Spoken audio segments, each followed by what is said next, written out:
When Dr. Martinez handed me that manila folder and said, 6 months, maybe 8 if we're lucky, I didn't cry. I didn't scream. I just sat there in that sterile room with the fluorescent lights buzzing overhead and thought about my ex-husband Derek's American Express black card. The one he'd been bragging about at our daughter's graduation, just 3 months earlier.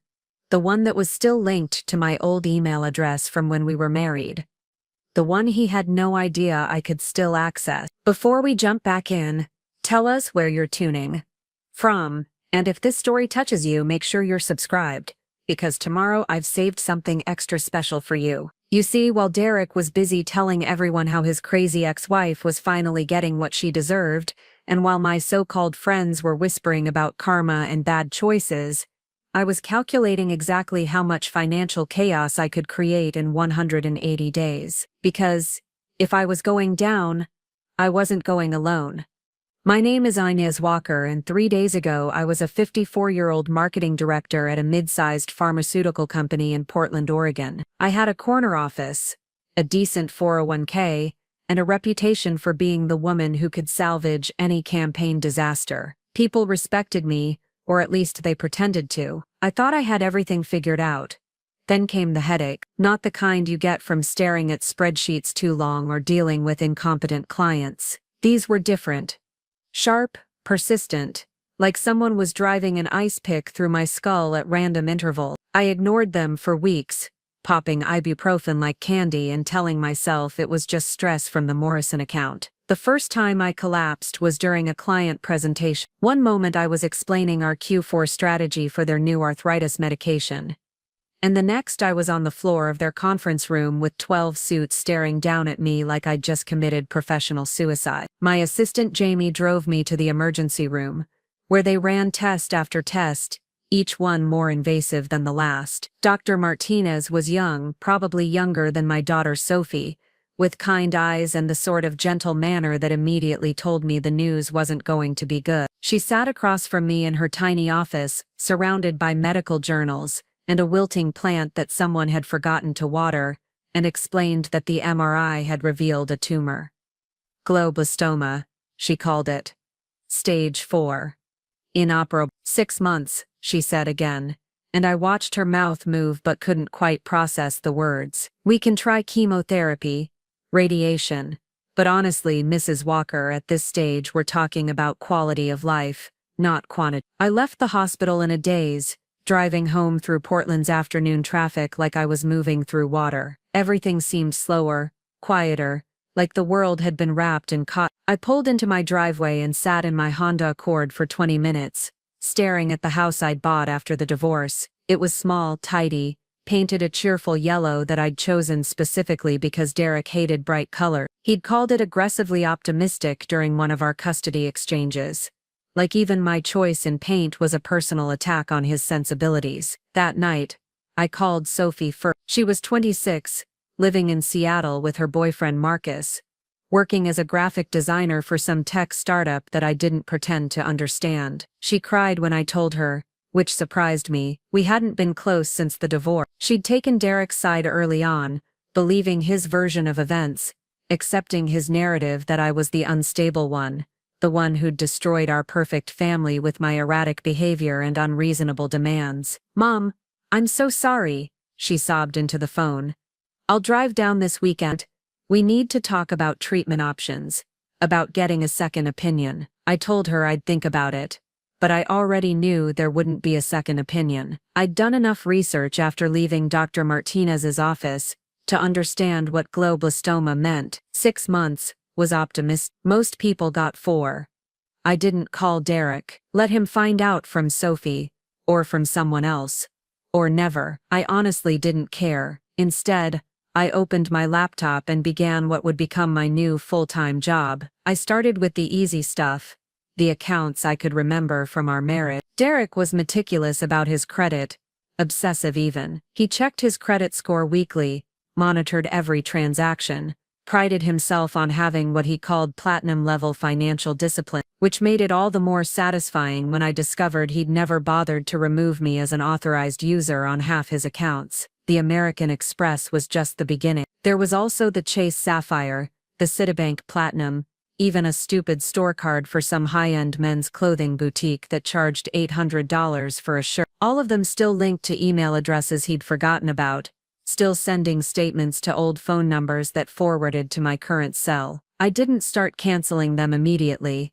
That would have been too obvious, too traceable. Instead, I began documenting everything. Account numbers, customer service phone numbers, security questions I might need to answer. I created a spreadsheet, color-coded and organized by priority: green, for the accounts I could cancel immediately; yellow for the ones that might require more finesse; red for the ones that would need careful timing. Derek had always underestimated me. During our marriage, he'd handled all the finances, treated me like I was too scattered and emotional to understand money. He'd dole out my allowance from our joint account like I was a teenager asking for gas money, always with some lecture about fiscal responsibility and long-term planning. Even after the divorce, even after I'd proven I could manage perfectly well on my own, he'd made snide comments about my financial literacy during Sophie's events. He was about to get a very expensive education in exactly how financially literate I could be. The first week after my diagnosis,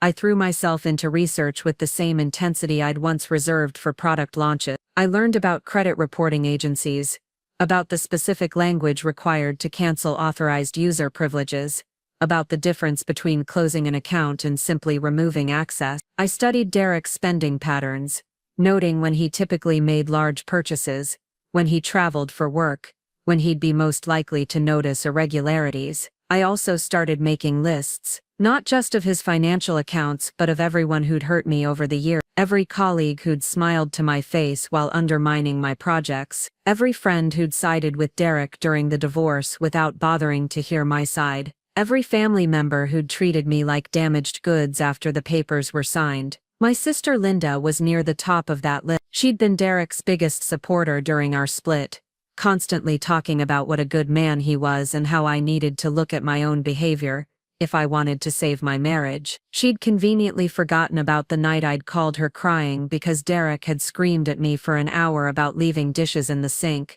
or the time I'd shown up at her house with a bruised wrist after he'd grabbed me during an argument about Sophie's college tuition. Linda ran a small catering business, the kind of operation that lived and died by word-of-mouth recommendations and online reviews. She was proud of her 5-star Yelp rating, constantly posting screenshots on Facebook like she'd won some sort of humanitarian award. I wondered how long it would take for that rating to drop if the right kind of reviews started appearing, but that was thinking too small, too petty. I had 6 months and a lifetime of grudges to settle. I needed to think big. The breakthrough came during my second week of research when I stumbled across Derek's LinkedIn profile. He'd updated it recently, adding a new position as regional sales director at Hartwell Pharmaceuticals, my old company's biggest competitor. The irony wasn't lost on me that Derek was now working in the same industry where I'd spent the last 15 years building my reputation. More importantly, his new position meant he was likely managing corporate accounts,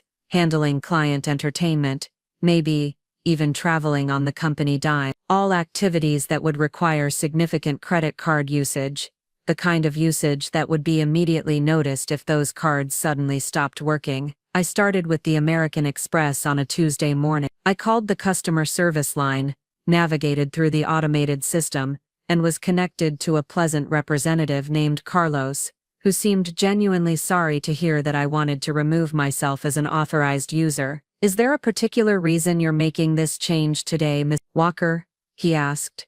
"Divorce," I said simply. "Just cleaning up loose ends." Carlos was efficient and sympathetic, removing my access within minutes, and confirming that Derek would receive notification of the change within 2 business days. I thanked him and hung up, then immediately called the number back. This time I got a representative named Michelle. I explained that I needed to update the contact information on my ex-husband's account. I was Derek Walker now, calling to change the email and phone number on file because I'd recently moved and my ex-wife had been vindictive about forwarding my mail. Michelle was less chatty than Carlos, but just as helpful. Within 10 minutes, Derek's account notifications were being sent to an email address I'd created specifically for this purpose, and his customer service calls would be routed through a Google Voice number that went straight to my phone. Preparing and narrating this story took us a lot of time. So if you are enjoying it, subscribe to our channel. It means a lot to us. Now, back to the story. The genius of it was that Derek wouldn't know anything was wrong until he tried to use the card, and by then I'd be 3 steps ahead of him. I spent the rest of that week establishing the same pattern with his other account. Cancel my authorized user status, then call back and redirect his notifications to emails and phone numbers I controlled. It was tedious work requiring different voices, different backstories, but I'd spent years in marketing. I knew how to be convincing. The hardest part was the wait. I wanted to see the chaos unfold immediately, wanted to watch Derek scramble when his carefully constructed financial life started crumbling. But patience was crucial. If I moved too fast, if too many accounts were affected at once, it might trigger fraud alerts, or cause him to investigate more thoroughly. Instead, I used the time to expand my research. I dug deeper into Derek's current life, his new job, his social media presence. He was dating someone now, a woman named Victoria, who worked in HR at his company. She was younger than me, blonder, with the kind of aggressively cheerful Instagram presence that suggested she'd never had an original thought in her life. Victoria posted constantly about their relationship, tagging Derek in photos from expensive restaurants and weekend trips to wine country. She seemed particularly fond of documenting their shopping expeditions, posting pictures of designer handbags and jewelry with captions like "My man knows how to spoil me," and "feeling so blessed." It occurred to me that Derek's credit cards weren't just funding his lifestyle, they were funding hers too. Every dinner at Le Bernardin, every weekend in Napa, every overpriced bracelet from Tiffany was being charged to accounts that I could shut down with a simple phone call. The thought made me smile for the first time since my diagnosis. By the end of my 3rd week, I had control over Derek's financial communications and had begun the delicate process of creating what I privately called the schedule. Each account would be canceled on a specific day, timed to maximize inconvenience and minimize his ability to respond quickly. The American Express would go first, during his quarterly sales trip to Denver. The Chase Sapphire would follow 2 days later, right before his dinner with Victoria's parents. The Citibank Platinum would disappear the morning of Hartwell's annual company retreat, when he'd be trying to pay for hotel rooms and team dinners. But I wasn't just thinking about Derek anymore. My diagnosis had given me a strange sort of clarity, a freedom, that came from having nothing left to lose. I started researching my other targets, the people who'd written me off, or betrayed me over the year. My former boss at the pharmaceutical company, Robert Chen, had been particularly cruel during my final weeks there. Once my medical leave started and word got out about my diagnosis, he'd made it clear that my position would be restructured, and that I shouldn't expect to return. He'd done it all very legally, very carefully, but the message was unmistakable. Sick employees were liabilities and liabilities got cut. Robert was also, I discovered, terrible at digital security. His LinkedIn profile was public, his Facebook privacy settings were a joke, and he'd apparently never heard of 2-factor authentication. It took me less than an hour to find his home address, his wife's maiden name, and the name of the street he'd grown up on. All information that might come in handy if I needed to access accounts or reset passwords. My sister Linda was even easier. She'd given me the login information to her business accounts years ago when she'd asked me to help with her website. She'd never bothered to change the passwords, probably never even thought about it. I could access her scheduling system, her customer database, even her online banking if I wanted to. The possibilities were endless, and for the first time since Martinez had delivered my death sentence, I felt something resembling hope. Not hope for a cure or a miracle, I'd accepted that part of my fate, but hope that I could spend my remaining months doing something meaningful, something that would matter. I was going to make every single person who'd wronged me remember exactly who Inez Walker was. The 4th week brought my first test run. Derek was scheduled to attend a client dinner in Portland, one of those expensive affairs where pharmaceutical executives spent thousands of dollars on wine and Wagyu beef, while pretending to discuss market strategies. Victoria had posted about it on Instagram, showing off a new dress she'd bought specifically for the occasion. I waited until 30 minutes before their reservation to cancel the American Express. The process was simple now that I had control of Derek's account notification. I called customer service, explained that Derek Walker was concerned about fraudulent charges and wanted to close the account immediately. The representative was understanding and efficient, closing the account within minutes and confirming that a new card would not be issued. Then I sat back and waited. The first sign of trouble came 45 minutes later, when Victoria posted a confused Instagram story about their reservation being temporarily delayed. 30 minutes after that, Derek called the customer service number, which now forwarded directly to my Google Voice line. I let it ring 4 times before answering. "Thank you for calling American Express customer service. This is Jennifer. How can I help you today?" Derek's voice was tight with barely controlled frustration. "Yes, I'm trying to figure out why my card was declined at dinner tonight. The account is current. There shouldn't be any issues." I put on my most sympathetic customer service voice. "I'm so sorry to hear about that, Mr. Walker. Let me look into your account right away. Can you please verify the last 4 digits of your social security number?" Derek rattled off the numbers, the same ones I'd memorized during 22 years of marriage. I made appropriate typing sounds, as if I was accessing his account. "I see the issue, Mr. Walker. It appears your account was closed earlier today due to security concerns. Were you planning to travel or make any unusual purchases?" "Closed?" Derek's voice shot up an octave. "I didn't close anything. This has to be a mistake. I understand your concerns, sir. Unfortunately, once an account is closed for security reasons, it can't be immediately reopened. You'll need to speak with our fraud department, but they're closed until Monday. I can transfer you to our after-hours line, but there will be a wait time of approximately 45 minutes. I could hear Victoria's voice in the background, asking what was wrong. Derek muffled the phone and had a heated whispered conversation before coming back on the line. "This is ridiculous. I've been a customer for 15 years. I need this resolved tonight. I completely understand, Miss Walker,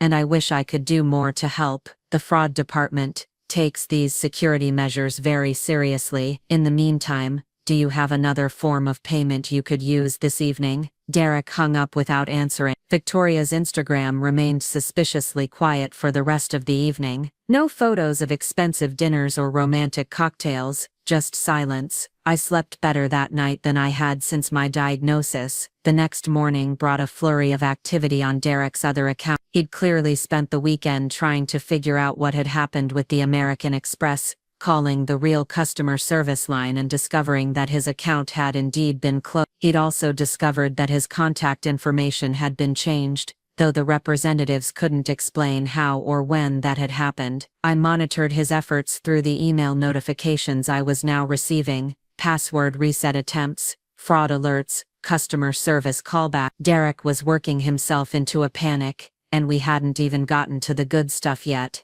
That week, I also began reaching out to my other targets. Nothing dramatic, nothing that could be traced back to me, just small seeds of chaos that would grow into bigger problems over time. For Robert Chen, I started with his professional reputation. I created several fake LinkedIn profiles and began posting negative reviews of the pharmaceutical company's management practices on industry forums. Nothing libelous, just the kind of insider criticism that would make potential business partners think twice about working with them. For Linda, I took a more direct approach. Using my access to her catering business systems, I began making small changes to her scheduling software. Nothing major, just shifting appointments by 30 minutes here and there, changing delivery addresses slightly, modifying menu specifications in ways that would cause confusion but not immediate disaster. The beauty of these small sabotages was that they would compound over time. Derek would eventually figure out how to restore his credit cards,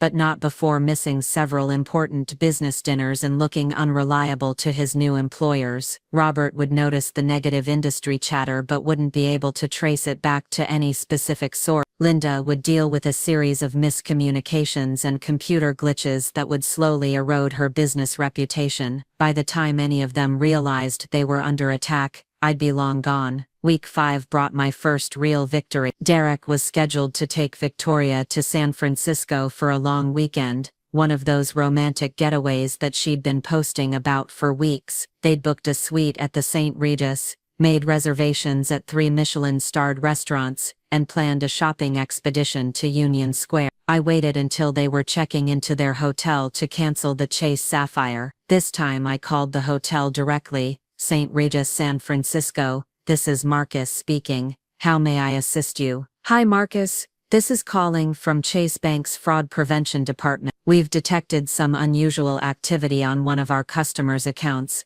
and need to verify a transaction. The cardholder is Derek Walker and he should be checking in today. Marcus was immediately concerned and helpful. Yes, Mr. Walker had just checked in. Yes, they'd charged his card for the full amount of his stay. Was there a problem? I'm afraid we've had to freeze Mr. Walker's account due to suspected fraudulent activity, I explained. The charge to your hotel has been reversed, and his card is no longer active. You'll need to collect alternate payment before allowing him access to his room. There was a pause. Oh my, this is quite unusual. Should I speak with Mr. Walker directly? That would be best. He should have been notified of the account freeze, but sometimes our text alerts are delayed. I'm sure he'll understand. I hung up and waited. Derek's panicked phone call came 20 minutes later. This time when the customer service number forwarded to my Google Voice line, I didn't answer. I let it go to voicemail and listened to his increasingly frantic message about being humiliated at hotel and needing immediate assistance with his account. Victoria's Instagram told the rest of the story. Their romantic weekend was cut short when Derek couldn't provide alternate payment for their hotel suite. They'd been forced to book a room at a Holiday Inn near the airport and fly home early Sunday morning instead of Monday evening. Her last post from the trip was a blurry photo of a sad-looking airport sandwich, with the caption, "Sometimes plans change." Grateful for the time together anyway, the forced cheerfulness was almost painful to read. Derek tried calling the customer service number 17 more times over the next 3 days. I answered exactly once,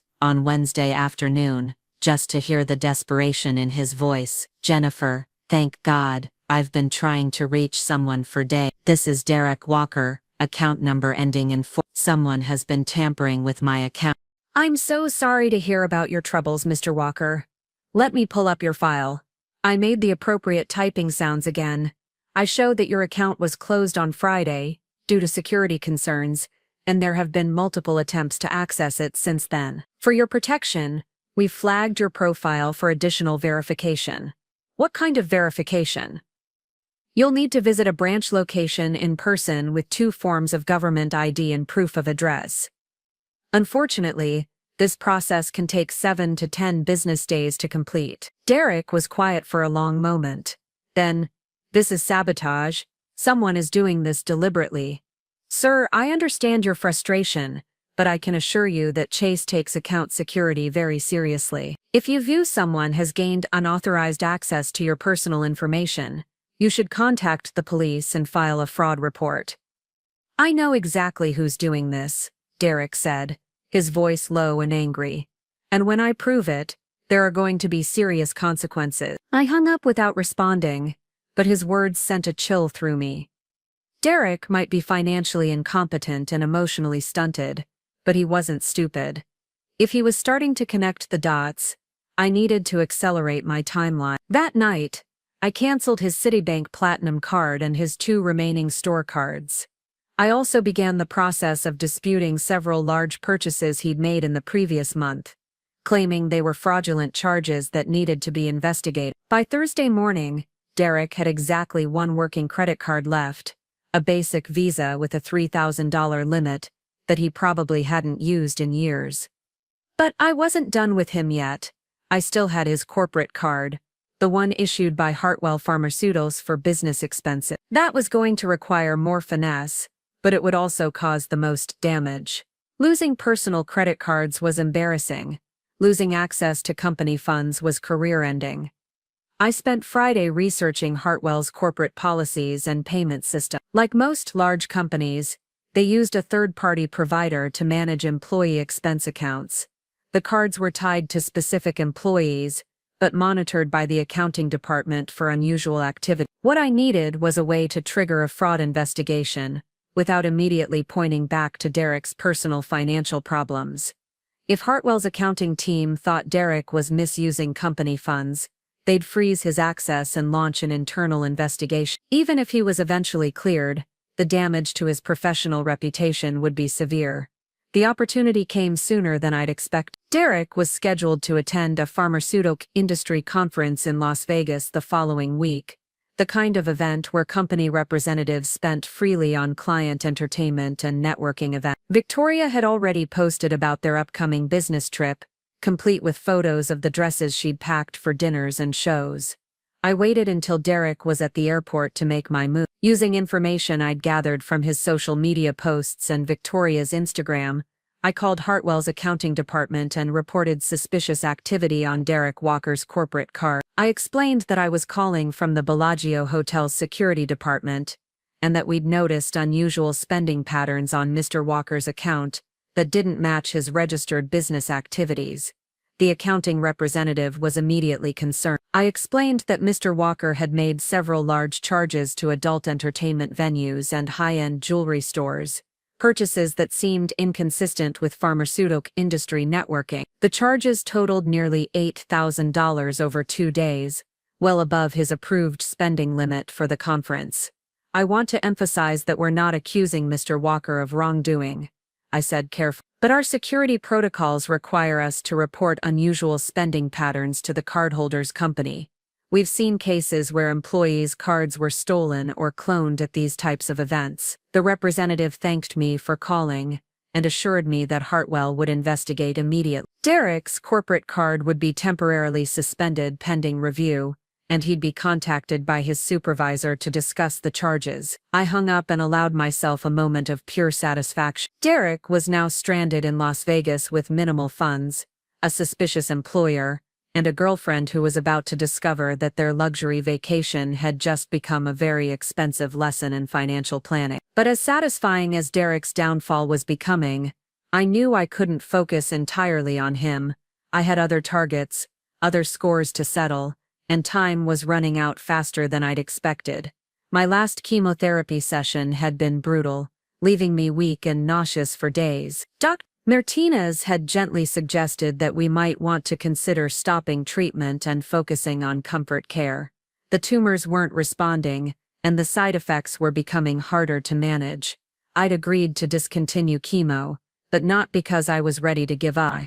I was stopping because I needed my energy for more important things. I had a war to finish, and I couldn't afford to spend my remaining weeks too sick to fight.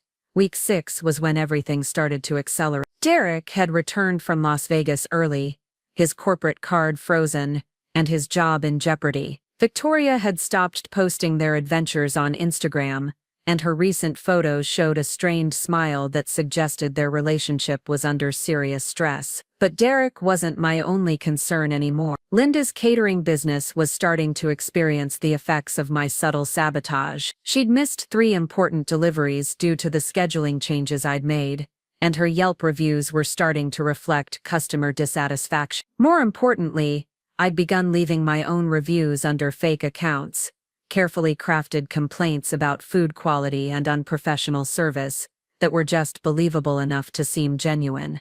Robert Chen was dealing with his own professional problem. The negative industry chatter I'd generated was starting to affect his company's partnerships, and I'd heard through former colleagues that several potential deals had fallen through after prospective clients raised concerns about the company's management practices. But I was saving my most devastating attack for last, because while Derek, Linda, and Robert had all wronged me in their own ways, there was one person whose betrayal had cut deeper than all the others combined. My daughter Sophie. Sophie had chosen Derek's side during the divorce, believing his lies about my mental state and accepting his financial support while cutting me out of her life. She'd skipped my birthday for 3 years running, missed every holiday, and made it clear that she considered me an embarrassment to the family name. When I'd called to tell her about my diagnosis, she'd cried and promised to visit, but she hadn't followed through. She'd sent a few concerned text messages, but no visits, no real effort to repair our relationship.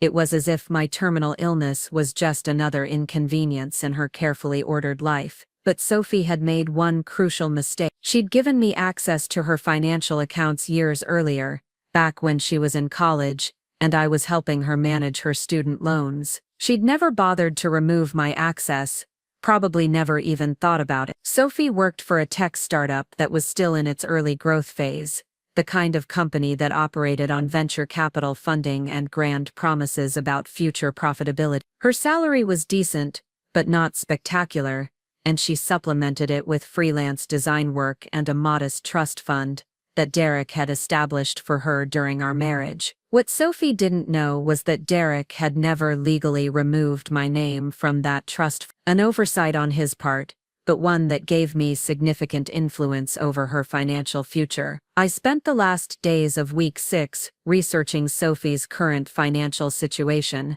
tracking her spending patterns and identifying the payments that were most crucial to her lifestyle. Her rent, her car payment, her student loan obligations, all automated, all dependent on maintaining sufficient funds in her checking account. The plan I developed was elegant in its simplicity. I wouldn't steal her money or destroy her credit.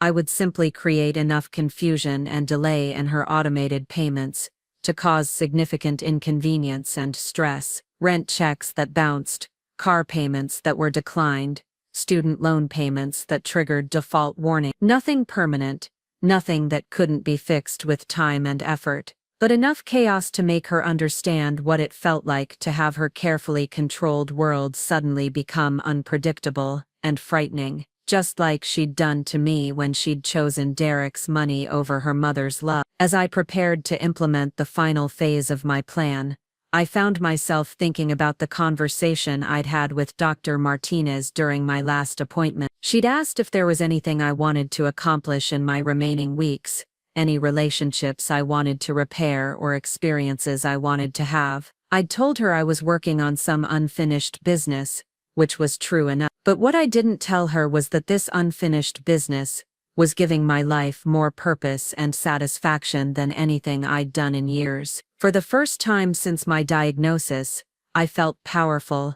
I felt like I mattered. Every canceled credit card, every missed payment, every moment of confusion and frustration I created was proof that Inez Walker had existed, that I'd had an impact on the world. They'd all written me off as a dying woman, a victim to be pitied or ignored. But I wasn't dying quietly or passively. I was going out with a bang, and I was taking all of them down with me. The only question now was whether 6 months would be enough time to finish what I'd started. Week 7 arrived with unseasonably warm weather and the kind of clarity that comes from having nothing left to lose. I'd stopped pretending to go to work, stopped returning calls from concerned colleagues, stopped maintaining the facade that I was fighting this diagnosis with grace and dignity. Instead, I'd transformed my dining room into a command center, complete with multiple laptops, printed account statements, and a detailed timeline of everyone's vulnerabilities mapped out across my kitchen table. The chemotherapy had left me gaunt and pale, but my mind was sharper than it had been in years. Pain has a way of focusing your priorities, and mine had crystallized into something pure and simple: make them all pay for every slight, every betrayal, every moment they'd made me feel small and powerless. Derek's situation was spiraling exactly as I'd planned. His corporate card suspension had triggered an internal investigation at Hartwell Pharmaceuticals, and according to my sources, former colleagues, who were all too happy to gossip about my ex-husband's professional troubles, he was now under formal review for potential misuse of company funds. The charges I'd fabricated during his Las Vegas trip had been thoroughly investigated and found to be legitimate, which meant Derek was on the hook for $8,000 in adult entertainment and jewelry purchases he'd never made. But the real beauty of Derek's downfall wasn't just the financial chaos, it was watching his carefully constructed image crumble in real time. Victoria had finally stopped posting their relationship highlights on Instagram, and when she did share photos, they were noticeably more subdued. Gone were the expensive restaurant check-ins and designer shopping hauls. Instead, she posted generic inspirational quotes about weathering storms together and true love overcoming challenges. I'd learned through my surveillance of their social media that Derek had been forced to move out of his upscale downtown apartment and into something significantly more modest. The Porsche lease had been terminated early, replaced by a used Honda that Victoria tried to make look glamorous in her posts, but failed miserably. Most satisfying of all, Derek had been forced to ask his parents for a loan, a humiliation that his prideful personality would struggle to endure. But Derek was just the appetizer. My main courses were yet to be served. Linda's catering business was experiencing what she described on her business Facebook page as a series of unfortunate technical difficulties. The scheduling changes I'd been making had cascaded into larger problems. Clients who received the wrong meals or had deliveries arrive at incorrect addresses weren't just annoyed, they were actively warning others about her supposed incompetence. Her 5-star Yelp rating had dropped to 3.2 stars, and she'd lost 2 major corporate accounts in the past week alone. The genius of Linda's destruction was that it appeared completely organic. No one suspected sabotage, because the failures seemed like normal business incompetence amplified by bad luck. When a wedding cake arrived 3 hours late because I'd changed the delivery time in her system, it looked like poor planning. When a corporate lunch was delivered to the wrong building because I'd modified a single digit in the address, it seemed like a data entry error. Linda had called me twice in the past week, something she hadn't done since my diagnosis. Both times I'd let it go to voicemail, listening later as she complained about her computer problems, and asked if I knew anyone who could help with her technical issue. The irony of my technology-phobic sister asking for my help while I was systematically destroying her business from the inside was almost too perfect. But Linda's professional troubles were nothing compared to what I had planned for Robert. Robert's pharmaceutical company had been quietly hemorrhaging partnerships for weeks, thanks to the negative industry chatter I'd been generating. But that was just the foundation. The real attack came when I discovered that Robert had been having an affair with his assistant, a 28-year-old named Patricia, who worked in his department and reported directly to him. I'd uncovered this information through the same digital carelessness that had made Robert vulnerable in the first place. His Facebook messages weren't encrypted, his email password was pathetically simple, and he'd been sloppy about covering his tracks. There were hotel receipts charged to his corporate card, dinner reservations for 2 during business trips where his wife wasn't present, and a series of text messages that left no doubt about the nature of their relationship. Robert's wife Margaret was a family law attorney with a reputation for being particularly ruthless in divorce proceedings. She was also active in their church and deeply involved in charitable organizations that valued moral integrity above all else. If Margaret discovered Robert's affair, especially the fact that it involved a subordinate employee, it wouldn't just end their marriage, it would destroy his professional reputation, and potentially result in sexual harassment charges. The question wasn't whether to expose Robert's affair but how to do it in a way that would cause maximum damage while protecting Patricia, who was clearly being exploited by someone in a position of power over her career. I decided to start with anonymous tips to Hartwell's Human Resources Department. Robert's company had strict policies about relationships between supervisors and subordinates, policies that Robert had obviously violated. An HR investigation would force the affair into the open and create a paper trail that Margaret would inevitably discover, but I wanted to ensure Margaret found out before Robert had a chance to control the narrative, so I also prepared a carefully documented package of evidence, printed email, hotel receipts, restaurant charges, and photos I'd found on Robert's phone that he'd carelessly backed up to his cloud storage. I planned to deliver this package to Margaret's law office with a simple note explaining that I thought she should know what her husband was doing during his business trips. The timing would be crucial. I wanted the HR investigation to begin on the same day that Margaret received her package, creating a crisis on both fronts that Robert would be completely unprepared to handle. But even as I orchestrated Robert's downfall, my thoughts kept returning to Sophie. My daughter's betrayal cut deeper than Derek's financial abuse or Linda's casual cruelty or Robert's professional vindictiveness. They were outsiders who'd hurt me, but Sophie was my blood, my legacy, the one person who should have stood by me, regardless of circumstance. Sophie's financial life was more complex than the others, but that complexity also created more opportunities for chaos. In addition to her regular salary and trust fund, she received quarterly payments from a freelance contract, annual bonuses tied to her company's performance, and irregular deposits from various side projects. Her financial stability depended on a carefully orchestrated dance of automated payments, scheduled transfers and manual deposits that kept her accounts balanced and her bills current. I'd spent days studying her banking patterns,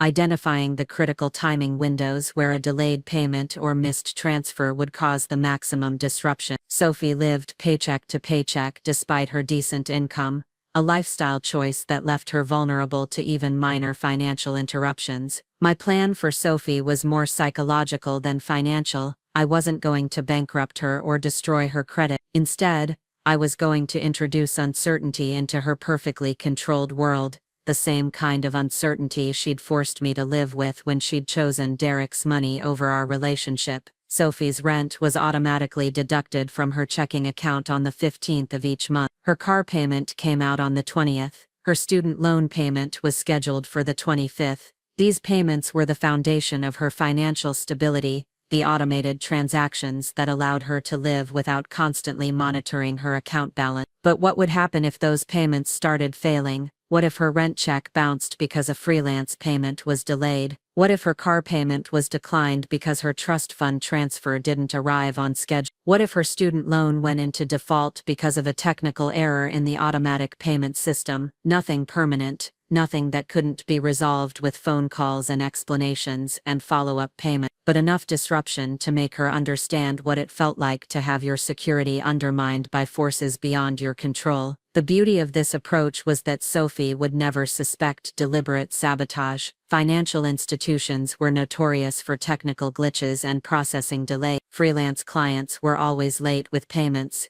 Trust fund administrators made mistakes all the time. Each individual incident would seem like normal bad luck, but the cumulative effect would be devastating to someone who'd built their life around financial predictability. I started with Sophie's trust fund, using my access to delay her monthly transfer by 3 days, not enough to cause immediate alarm, but sufficient to throw off her carefully calculated account balance. Then I contacted her biggest freelance client, claiming to be Sophie and requesting that they hold her next payment for tax purposes until the following month. Within 48 hours, Sophie's checking account balance had dropped to a critically low level, just as her rent payment was scheduled to process. I waited until the exact moment her rent check would bounce, then called her bank's customer service line. "Hi, this is Sophie Walker," I said, using the voice coaching techniques I'd learned during my marketing career to sound like my daughter. "I need to report a potential fraud issue with my account. Someone may have gained access to my trust fund information." The customer service representative was immediately concerned and helpful. They placed a temporary hold on all automated transactions pending a fraud investigation,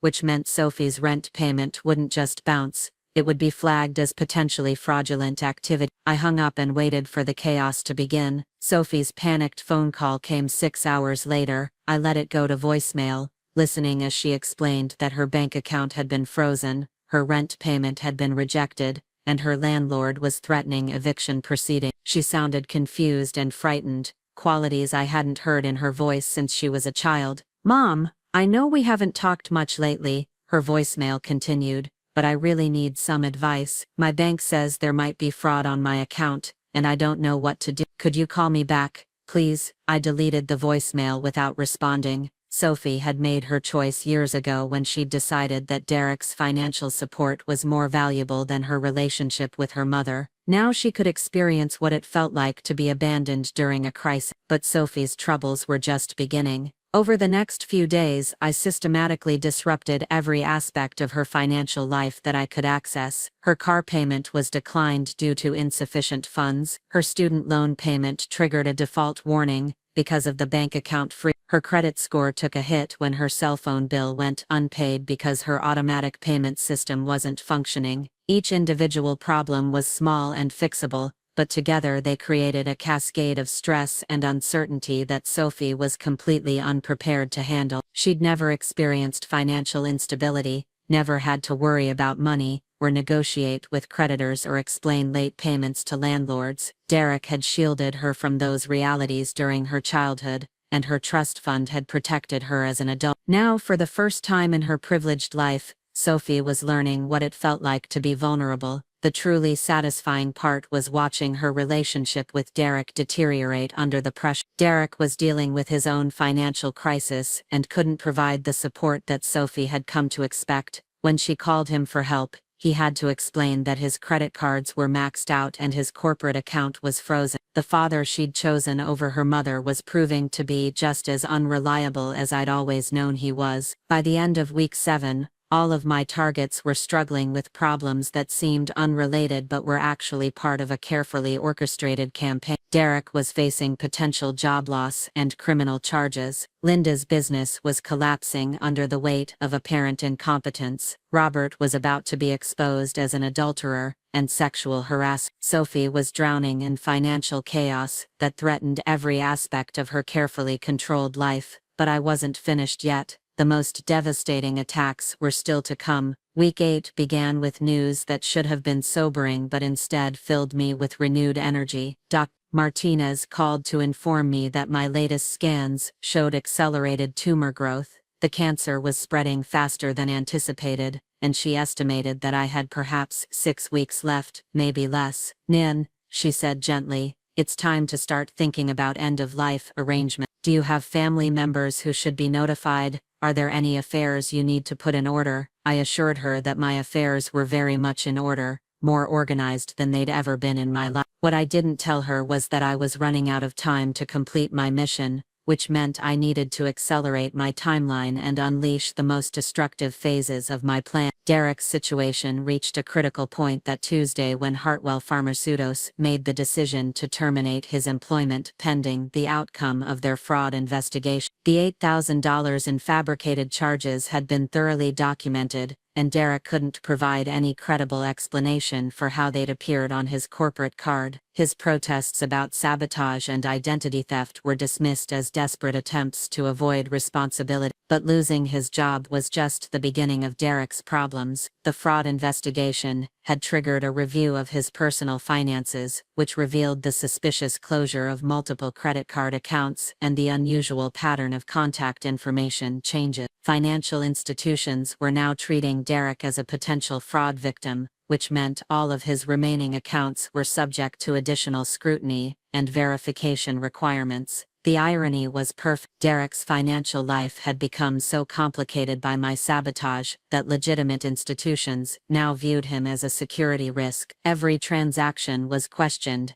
every new account application was denied, every attempt to restore his credit was met with suspicion and delay. Victoria's response to Derek's job loss was swift and predictable. Her Instagram posts became increasingly vague and philosophical, focusing on personal growth and new chapters rather than relationship content. Within days, she'd moved back in with her parents and was posting photos of herself at bars with groups of single friends. Derek was now unemployed, financially ruined, and abandoned by the woman he'd been supporting for the past year.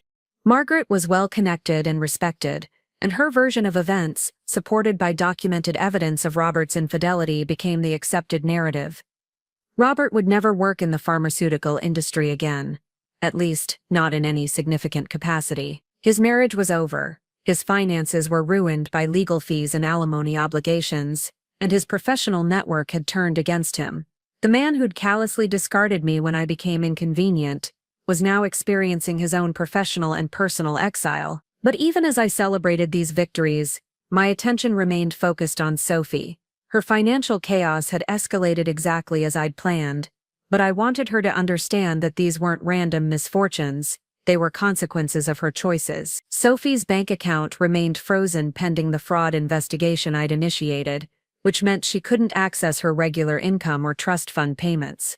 Her rent was 3 weeks overdue, her car had been repossessed due to missed payments, and her student loans were officially in default. The credit score she'd worked years to build was in free fall, and her ability to secure new housing or transportation was severely compromised. More importantly, Sophie's relationship with Derek had completely deteriorated. When she'd called him for financial help, he'd been forced to admit that he was unemployed and facing potential criminal charges. The stable, successful father figure she'd chosen over her mother had revealed himself to be weak and unreliable when she needed him most. Sophie had left me 17 voicemails over the past 2 weeks, each one more desperate than the last. She'd progressed from asking for advice to begging for loans, to simply pleading for me to call her back. The confident, independent woman who'd dismissed me as mentally unstable was learning what it felt like to be powerless and alone. But I wasn't ready to reveal myself yet. Sophie needed to understand the full extent of her vulnerability before I showed her who was responsible for her suffering. The opportunity came when Sophie's landlord filed formal eviction proceedings. Washington state law required specific notification procedures for evictions, which meant Sophie had exactly 30 days to resolve her rental arrears or face forced removal from her apartment. Sophie's panic was evident in her social media posts, which had shifted from professional design showcases to increasingly frantic requests for financial advice and temporary housing options. Her carefully curated Instagram aesthetic had been replaced by raw desperation that her professional network was beginning to notice. I decided it was time for the final revelation. On Thursday evening, I called Sophie directly for the first time since her bank account had been frozen. She answered on the first ring, her voice breathless with hope and relief. "Mom! Oh my God! I've been trying to reach you for weeks. Everything is falling apart and I don't know what to do." "I know exactly what's happening, Sophie," I said calmly. "Every single problem you're experiencing right now is my doing." There was silence on the other end of the line. "Then what do you mean?" I explained everything. The trust fund delays, the bank fraud report, the payment disruptions, the communication breakdown. I detailed each act of sabotage with the same methodical precision I'd once used in marketing presentations. Sophie's breathing became shallow and rapid as she processed what I was telling her. "You did this. You ruined my credit and got me evicted. Why would you do this to me?" "Because you chose Derek over me," I said simply. "You believed his lies about my mental state, you accepted his financial support while cutting me out of your life, and you treated me like I was disposable. Now you're learning what it feels like to be abandoned by the people who are supposed to love you." Sophie started crying, deep sobs that carried years of accumulated guilt and pain. "Mom, I was wrong. I know I was wrong. But I was young and scared and Dad convinced me that you were unstable," I interrupted. "Mentally ill. Dangerous. Yes, I remember his version of events. The same version you chose to believe without ever asking for my side of the story." "I'm sorry," Sophie whispered. "I'm so sorry. Can you help me fix this? Can you undo what you've done?" I paused, savoring the moment of complete power over the daughter who'd rejected me. "Sophie, I'm dying.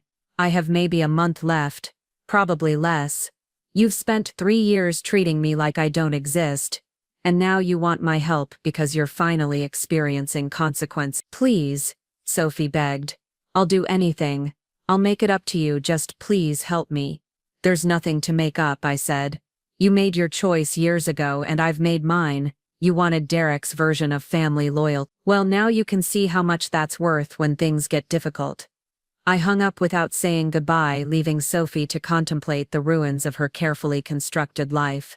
Week 9 brought unexpected developments that accelerated my timeline in ways I hadn't anticipated. My physical condition deteriorated rapidly, leaving me weak and nauseous most days. But my mental clarity remained sharp, focused by the knowledge that my mission was nearly complete.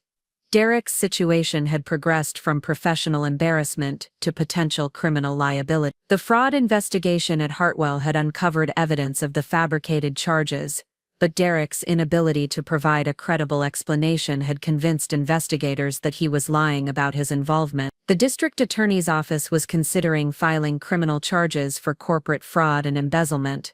Derek's parents had hired a criminal defense attorney, but the lawyer's initial assessment was pessimistic. The evidence was substantial and well documented. Derek's explanations were inconsistent and implausible, and his financial behavior showed patterns that suggested deliberate deception rather than victimization. The irony was that Derek was actually telling the truth about being sabotaged, but the sabotage had been so thoroughly executed that it appeared to be his own criminal activity. Every canceled credit card, every changed contact detail, every fraudulent charge had been carefully designed to look like Derek's deliberate actions, rather than external interference. Linda's business had officially declared bankruptcy by the end of week 9. The combination of canceled contracts, negative reviews, and operational chaos had made it impossible for her to meet her financial obligations. She'd been forced to sell her catering equipment, terminate her employees, and close the commercial kitchen she'd operated for 8 years. Linda's personal finances were equally devastated. Without business income, she couldn't afford her mortgage payments, and the bank had initiated foreclosure proceedings on her house. The sister who'd lectured me about taking responsibility for my problems was learning what it felt like to lose everything through circumstances beyond her control. Robert's life had become a cautionary tale that was whispered about in pharmaceutical industry circles. His divorce was proceeding through the courts, with Margaret demanding maximum alimony and asset division. The sexual harassment investigation at his former company had resulted in formal charges and a recommendation for criminal prosecution. Robert had been forced to move into a studio apartment and take a minimum wage job at a retail pharmacy, a humiliating fall from his former executive position. His professional network had completely abandoned him, and his name had become synonymous with corruption and moral failure. But the most satisfying development was Sophie's complete emotional breakdown. Her eviction had proceeded as scheduled,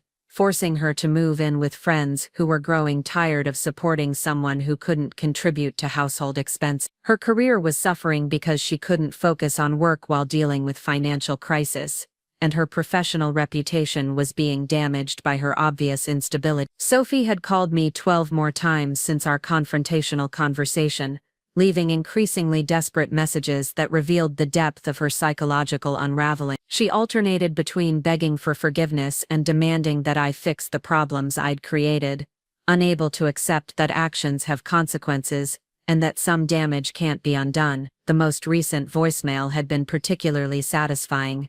"Mom, I know you're angry, but this is insane. You're destroying my life over something that happened years ago.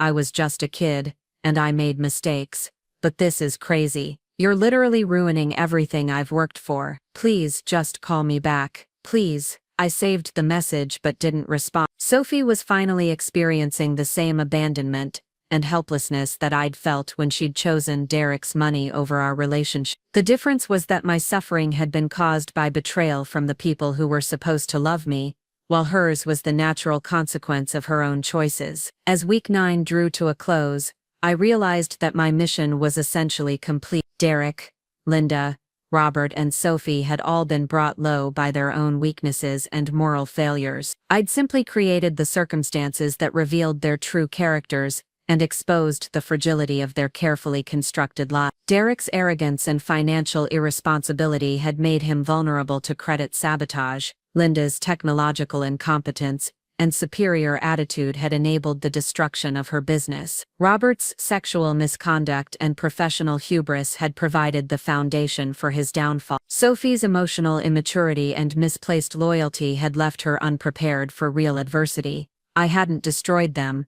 I'd simply removed the protective barriers that had shielded them from the consequences of their actions. Derek's treatment of me during our marriage had revealed his true character long before I'd canceled his credit cards. Linda's dismissive attitude toward my struggles had shown her lack of empathy years before I'd sabotaged her scheduling system. Robert's willingness to discard sick employees had demonstrated his moral bankruptcy before I'd exposed his affair. Sophie's choice to believe Derek's lies about my mental state had illustrated her weakness before I'd disrupted her finance. All I'd done was create situations where their true natures could be fully revealed. As I prepared for what I knew would be my final weeks, I felt a sense of completion that had nothing to do with revenge and everything to do with justice. For years, these people had treated me as disposable, someone whose feelings and well-being didn't matter as long as their own lives remained comfortable and secure. Now they all understood what it felt like to be powerless, to have their security threatened by forces beyond their control, to be abandoned by the people they'd counted on for support. They were experiencing the same fear and uncertainty that I'd lived with since my divorce, the same sense of vulnerability that had defined my existence since my diagnosis. The difference was that their suffering was temporary and self-inflicted, while mine had been permanent and undeserved. They could rebuild their lives, repair their relationships, and learn from their mistakes. I would be dead within weeks, my voice silenced forever. But at least I'd made sure that voice was heard one last time, that my existence had left a mark on the world that couldn't be ignored or forgotten. And Walker might be dying, but she wasn't disappearing quietly. Week 10 arrived with the kind of bone-deep exhaustion that no amount of sleep could cure. The cancer had spread to my liver and lungs, making even simple tasks like brewing coffee feel monumental. But my mind remained razor-sharp, fueled by a combination of prescription painkillers and pure vindictive energy. I had perhaps 2 weeks left, maybe 3 if I was stubborn enough, and there were still loose ends to tie up. The beautiful thing about systematic destruction is that it builds momentum. Each small catastrophe creates conditions for larger ones. Each lie requires additional lies to maintain. Each act of desperation opens new vulnerability. My targets weren't just dealing with the specific problems I'd created, they were struggling with the cascading effects of those problems, the way one area of chaos infected every other aspect of their lives. Derek's criminal defense attorney had advised him to accept a plea bargain rather than risk trial. The evidence of corporate fraud was overwhelming, and Derek's inability to provide credible explanations for his spending patterns made conviction almost certain. The prosecutor was offering 2 years in minimum security prison, plus full restitution to Hartwell Pharmaceuticals in exchange for a guilty plea. Derek was fighting the recommendation, insisting to anyone who would listen that he was the victim of an elaborate identity theft scheme. But his protests sounded increasingly desperate and paranoid, especially since he couldn't identify who might have targeted him or explain how they'd gained access to his financial information. The man who'd once prided himself on his logical approach to problems had been reduced to spinning conspiracy theories that made him sound mentally unstable. The irony was exquisite. Derek had spent years portraying me as emotionally unbalanced, using my occasional outbursts and justified anger as evidence that I couldn't be trusted or taken seriously. Now he was the one ranting about hidden enemies and elaborate plots, while I remained calm and methodical in my destruction of his life. Victoria had officially ended their relationship the previous week, posting a carefully worded Instagram message about choosing personal growth over toxic situations and prioritizing emotional health. The subtext was clear to anyone who knew their situation. She was distancing herself from Derek's legal troubles and financial ruin before they could damage her own reputation. Derek was now living in his parents' basement, a 52-year-old man reduced to the same living arrangements he'd had in high school. His mother had called me twice, leaving voicemails that started accusatory but became pleading as she detailed Derek's deteriorating mental state. She suspected that I was somehow involved in his troubles but couldn't prove it, and her desperation was evident in her voice. I deleted her messages without responding. Derek's mother had never liked me during our marriage, treating me like an inferior addition to their family bloodline. She'd supported Derek's version of events during our divorce and had poisoned Sophie against me with stories about my supposed instability. Now she could experience what it felt like to watch helplessly as someone she loved self-destruct. Linda's situation had progressed from professional failure to complete social isolation. The foreclosure on her house had been finalized, forcing her to move into a cramped apartment in a part of town she'd previously considered beneath her standard. Her social circle, built largely around business connections and church relationships, had evaporated along with her financial stability, but Linda's emotional breakdown was more satisfying than her material loss. She'd built her identity around being the successful sister, the one who'd made smart choices and built a stable business while I'd struggled through divorce and career setbacks. Now she was the family failure, and the reversal was devastating to her sense of self. Linda had started drinking heavily, something I'd learned through mutual acquaintances who'd noticed her increasingly erratic behavior at social events. She'd been asked to step down from her volunteer positions at church after showing up intoxicated to a charity function. Her carefully maintained image as a pillar of the community was crumbling along with everything else. The most delicious part was that Linda had no idea why her life was falling apart. Unlike Derek, who suspected sabotage but couldn't prove it, Linda genuinely believed that she was experiencing a string of unrelated misfortune. She'd convinced herself that she was cursed or that God was testing her faith, never imagining that her loving sister was systematically destroying her from the inside. Linda had left me a drunken voicemail the night before, slurring her words as she begged for a loan to help her get back on her feet. She promised to pay me back once she figured out what went wrong with her business, as if her failures were mysterious accidents rather than calculated sabotage. I saved the message but didn't respond. Linda could experience the same financial terror and social abandonment that she'd dismissed when I'd needed help after my divorce. She could learn what it felt like to have her carefully constructed world crumble while her family ignored her pleas for support. Robert's destruction had taken on a life of its own, spreading through Portland's professional community like a virus. The sexual harassment charges had been filed formally, and the local business journal had run a story about his case that was picked up by industry publications. Robert's name was now associated with corporate corruption and sexual misconduct in Google searches, making him essentially unemployable in any professional capacity. Margaret's divorce proceedings had become a masterclass in legal warfare. She'd hired one of Portland's most aggressive family law attorneys, and was pursuing maximum asset division, spousal support, and punitive damages. Robert's affair with a subordinate employee had given Margaret significant leverage, and she was using it ruthlessly. Robert had been forced to liquidate his retirement accounts to pay legal fees, and his attorney had warned him that he was likely to lose his house,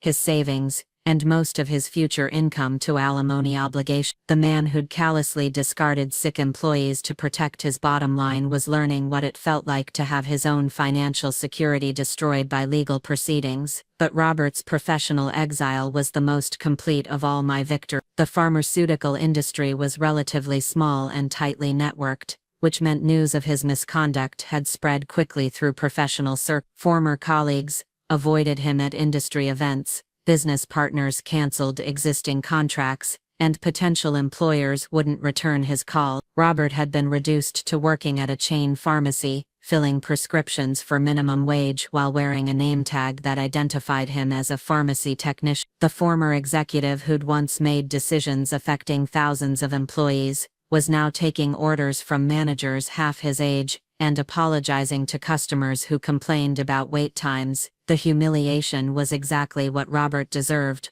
but I wasn't finished with him yet. I'd discovered that Robert had been embezzling small amounts from his former company's expense accounts, hiding personal purchases among legitimate business expenses. The amounts were relatively small, a few $100s here and there, but they represented a pattern of dishonesty that would add criminal fraud charges to his existing legal problem. I'd documented Robert's embezzlement carefully, collecting receipts and cross-referencing expense reports with his personal spending pattern. The evidence would be devastating if it reached the right authorities, adding years to any potential prison sentence, and ensuring that his professional reputation was destroyed beyond any possibility of recovery. But I was saving Robert's final humiliation for later. I wanted him to think that his punishment was nearly complete before I delivered the killing blow that would send him to prison. Sophie's psychological collapse had accelerated beyond anything I'd anticipated. The confident, independent woman who'd dismissed me as mentally unstable was now displaying signs of actual mental breakdown. Her social media posts had become increasingly erratic and paranoid,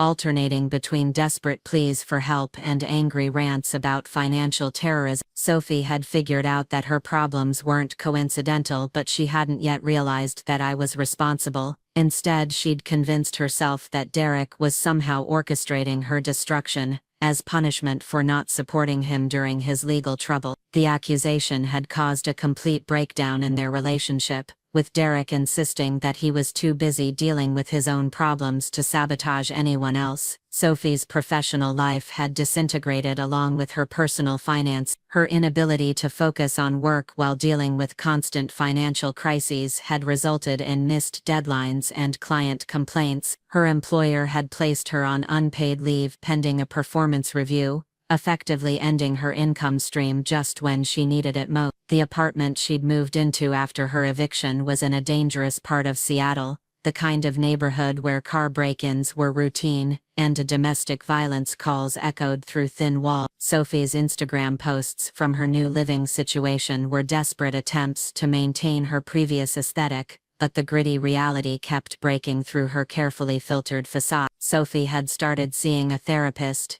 something I'd learned through her social media posts about seeking professional help during difficult transition. The irony wasn't lost on me that my daughter was paying for mental health treatment while I, the woman she'd dismissed as crazy, was orchestrating her destruction with perfect clarity and methodical precision. But Sophie's therapy sessions were giving her insights that I found troubling. She'd started posting about toxic family patterns and generational trauma, using language that suggested she was beginning to understand the dysfunction that had defined our family for years. More dangerously, she was starting to question Derek's version of events surrounding our divorce. I needed to accelerate Sophie's destruction before she gained enough perspective to piece together what was really happening. The revelation of my responsibility needed to come at the moment of her complete collapse, not when she was developing the emotional tools to process and recover from trauma. The opportunity came when Sophie's therapist recommended that she reach out to family members for support during her crisis. Sophie had called me again,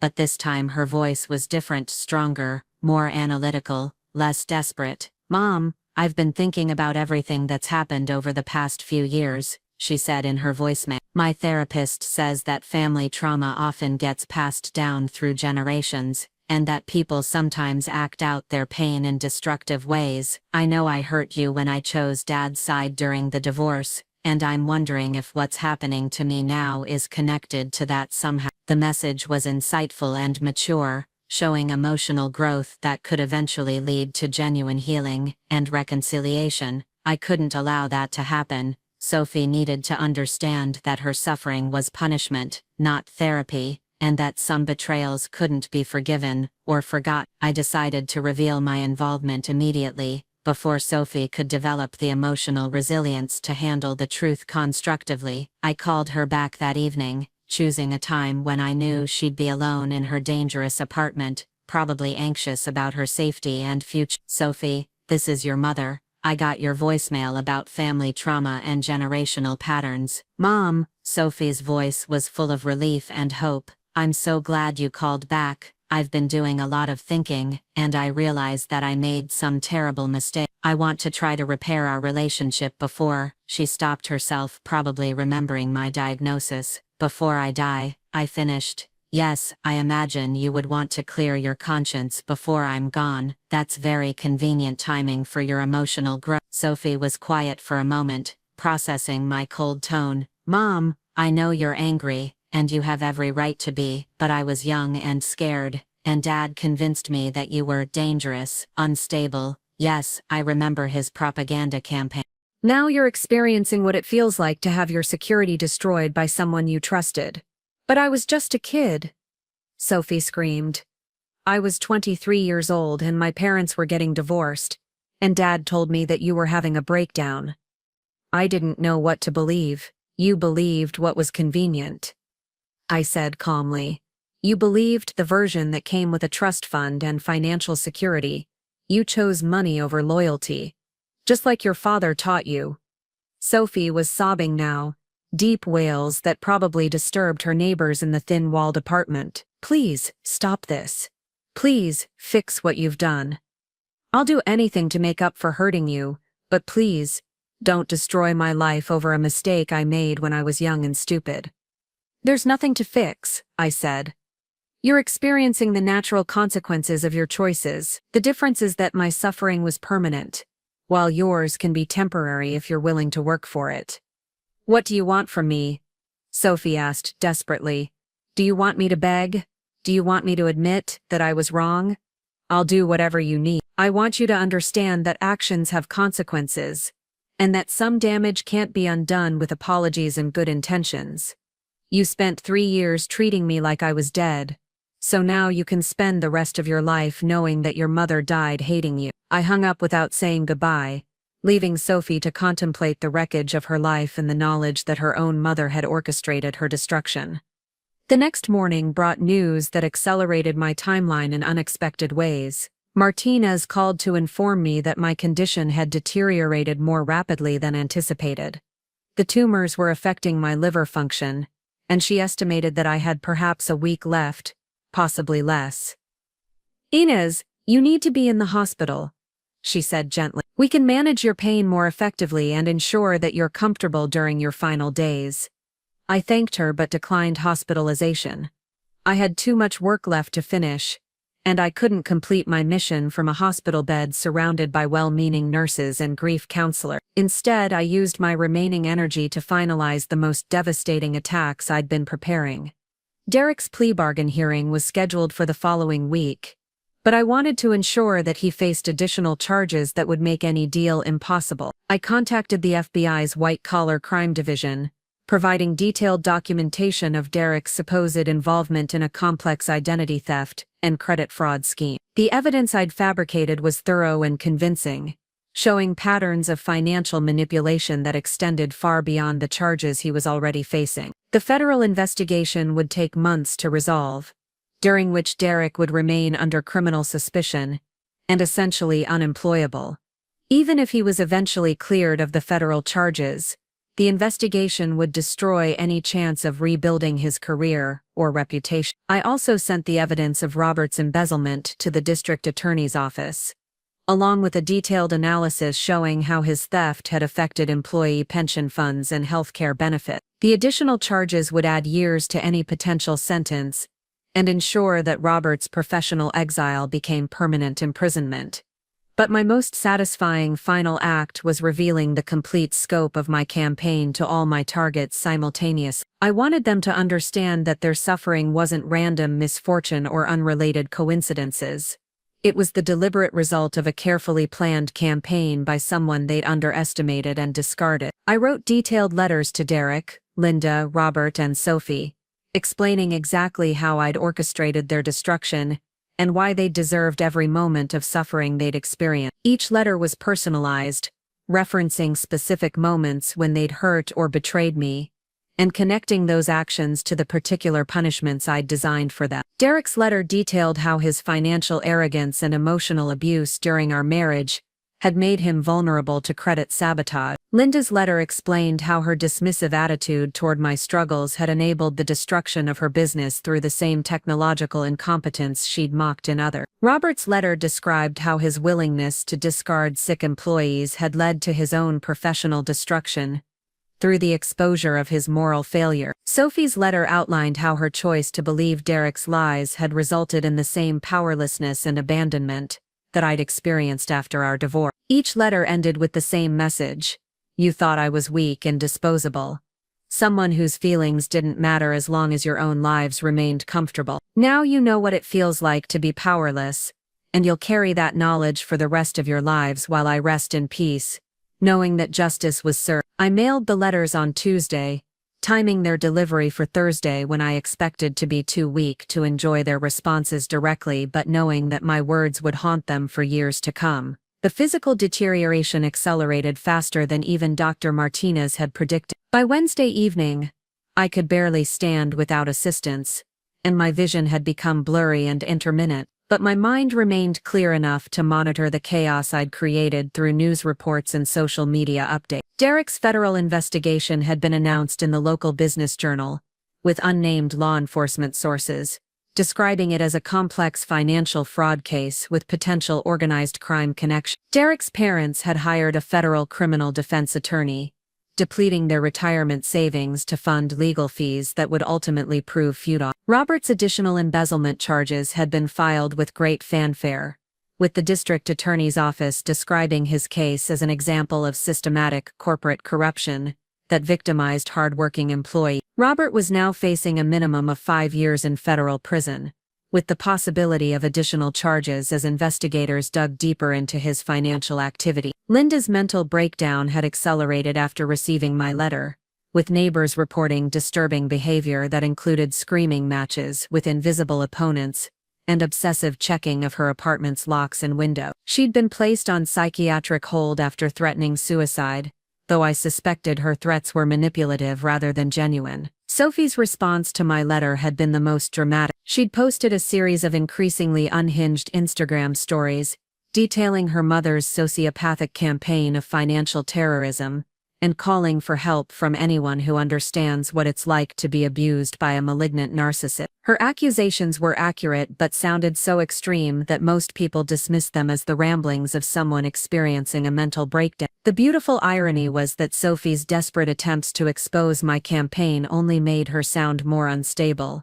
reinforcing the image of emotional instability that Derek had created years earlier. The truth was so outrageous that it couldn't be believed, which meant my reputation would remain intact while Sophie's credibility was destroyed. By Thursday afternoon, I was too weak to leave my bed, but I could still access my phone and laptop to monitor the final stages of my campaign. The chaos I'd created was self-sustaining now, with each victim's problems creating new complications that would persist long after my death. Derek would spend years fighting federal charges while struggling with the professional and personal isolation that comes with being publicly accused of major crime. Even if he was eventually cleared, his reputation would never recover, and he'd spend the rest of his life as a cautionary tale about the dangers of financial irresponsibility. Linda would rebuild her life eventually, but the trauma of losing everything would haunt her for years. She'd never regain the confidence and superior attitude that had defined her personality, and she'd always wonder what invisible forces might be working against her. Robert would serve his prison sentence and emerge as a registered sex offender with no prospects for professional rehabilitation. His former wealth and status would be permanently replaced by the stigma of criminal conviction and sexual misconduct. Sophie would recover from her immediate financial problems,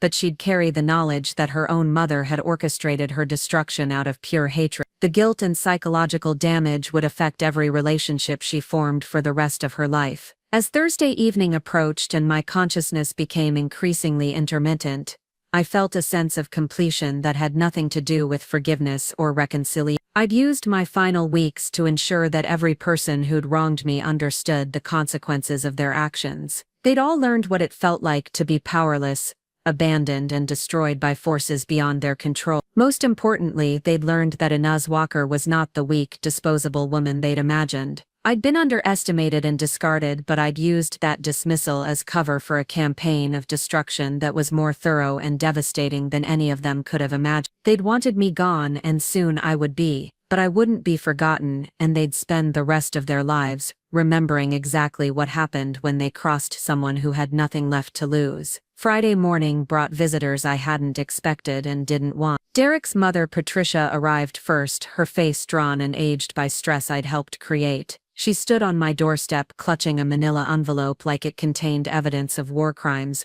which in a way, it did. "I know what you've done," she said without preamble, her voice trembling with barely controlled rage. "I know you've been destroying Derek's life, and I have proof." I let her inside, partly from curiosity and partly because I was too weak to stand in the doorway much longer. Patricia followed me to the living room, where I settled into my recliner and waited for her accusations. "Derek hired a private investigator," Patricia continued, opening her envelope and spreading papers across my coffee table. "Credit card statements, phone records, bank transactions, everything points back to you." I examined the documents with genuine interest. Derek's investigator had done impressive work, tracing many of the financial disruptions back to their sources and identifying patterns that suggested coordinated sabotage. But the investigation had one crucial flaw: it couldn't prove that I was responsible for actions that appeared to be Derek's own mistakes. "This is fascinating," I said, reading through a timeline that accurately mapped most of my activities. "But what exactly does it prove?" "That Derek made poor financial decisions and then hired someone to blame his ex-wife for his problems." Patricia's face flushed with anger. "You systematically destroyed his credit, sabotaged his job, and framed him for fraud. You're a sick, vindictive woman who can't accept that her marriage failed." "My marriage failed because Derek was emotionally abusive and financially controlling," I replied calmly. "Everything that's happened to him since our divorce is the natural consequence of his own character flaws." Patricia leaned forward, her voice dropping to a threatening whisper. "I'm going to make sure everyone knows what you've done. The police, the courts, his attorneys. You're not going to get away with this." I smiled, feeling a rush of energy that surprised me given my deteriorating condition. "Patricia, I'm dying. I have maybe 3 days left, possibly less. What exactly do you think you're going to accomplish by exposing me now?" The question seemed to deflate her and she sat back in her chair looking suddenly lost. You've destroyed my son's life for revenge. Don't you feel any remorse? I feel satisfaction, I said honestly. Derek spent 22 years making me feel powerless and insignificant. Now he knows what that feels like, and he'll carry that knowledge for the rest of his life. Patricia gathered her papers with shaking hands. You're a monster. Derek was right about you being mentally ill. Derek was many things, but he was rarely right, I replied. And if I'm mentally ill, what does that say about his judgment in marrying me and having a child with me? Patricia left without another word, but her visit had been illuminating. Derek's investigation was more thorough than I'd anticipated, which meant other targets might be conducting their own research into my activity. I needed to prepare for additional confrontations while I still had the strength to enjoy them. The next visitor arrived that afternoon, Robert Chen's soon-to-be ex-wife Margaret. Unlike Patricia's emotional theatrics, Margaret's approach was coldly professional, the demeanor of someone accustomed to handling complex legal battles. Mrs. Walker, she said, settling into my living room with the confidence of someone who belonged there. I believe we have some things to discuss. Margaret was elegant and composed, exactly the kind of woman who would destroy her cheating husband methodically rather than dramatically. She opened a leather portfolio and extracted several documents, arranging them on my coffee table with practiced precision. I've been investigating the source of the information about Robert's affair, she said. Anonymous packages don't usually contain such thoroughly documented evidence unless the sender has specific expertise in gathering that type of material. I studied Margaret's evidence, which included detailed analyses of my techniques for accessing Robert's digital accounts and correlating his spending patterns with his personal activity. She'd hired a forensic accountant and a cybersecurity specialist,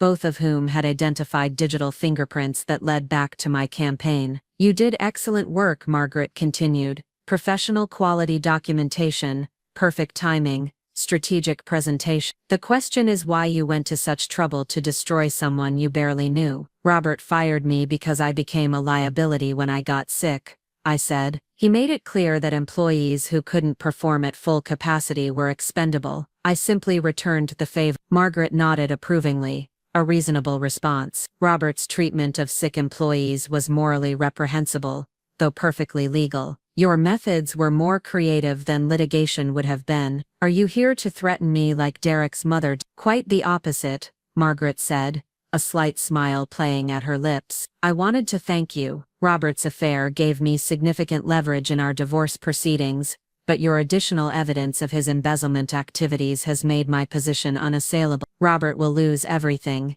including his freedom. I found myself genuinely impressed by Margaret's pragmatic approach to revenge. She'd used my sabotage as a foundation for her own systematic destruction of Robert's life, turning his moral failures into legal weapons that would devastate him far more thoroughly than my original plan. You're not concerned about the ethics of accepting evidence from criminal activity. Margaret's smile widened.